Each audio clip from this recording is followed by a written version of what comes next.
ମୁଁ ଆଉ ସାହାଯ୍ୟ ଆସିବିନି। ନମସ୍କାର ସାଙ୍ଗମାନେ, ଶୁଭ ସକାଳ। ତ ପୂର୍ବ ଭିଡ଼ିଓ ଆପଣମାନେ ନିହାତି ଦେଖିଥିବେ, ଆଉ ଯଦି ନ ଦେଖି ନିହାତି ତାହେଲେ ଯାଇକି ଜଲ୍ଦି ଜଲ୍ଦି ଦେଖି ନିଅନ୍ତୁ।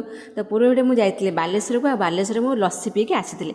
ଆଉ ଆସିଲା ବେଳକୁ ଦେଖେ ତ ମୋ ଝିଅ ପଟେ ଅଁଳା କୋଳି ମାନେ ଖଟା କୋଳି ଆଣିକି ମୋତେ ଦେଖାଉଛି ଖାଇଦେ, ଆଉ ତାକୁ ବି ବହୁତ ଟେଷ୍ଟି ଲାଗୁଛି। ଆସିଥିଲା ମେନ୍ ସିନ୍, ମାନେ ଯେଉଁଥିପାଇଁ କି ମୁଁ ଭାବିଛି ଯେ ଆଉ ମୁଁ ଏଠିକି ଆସିବିନି ହେଲା। ଦେବୁନି ମତେ ଦେବୁନି ତୁ ଆଉ କାହାକୁ ଦେବୁ? ଏଇ ଏଇ ଏଇ ଦେ ମତେ ଦେବୁନି ଆଉ କାହାକୁ ଦେବୁ? ଆଣ୍ଟିକି ଦେବୁ। ତୁ ମତେ ଚକୋଲେଟ ଆଉ କୁରକୁରି କାହିଁ ତୋର? ମତେ ଦେଲୁନି ଚକୋଲେଟ କୁରକୁରି? ମୁଁ ଭଲ ଲାଗୁନି। ମତେ ଭଲ ଲାଗୁନି, ସିଏ ତାକୁ ଭଲ ଲାଗୁଛୁ।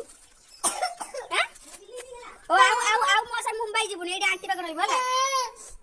ତମେ କ'ଣ କାନ୍ଦୁଥିଲେ ଏଠି ମାମୁଁ ଘରକୁ ଆସିବନି? ମୁଁ ବି ଆଉ ଆସିବିନି, କାରଣ ଆସିଲାକୁ ମୋ ଝିଅ ମୋଠୁ ଦୂରେ ହିଁ ଯାଉଛି।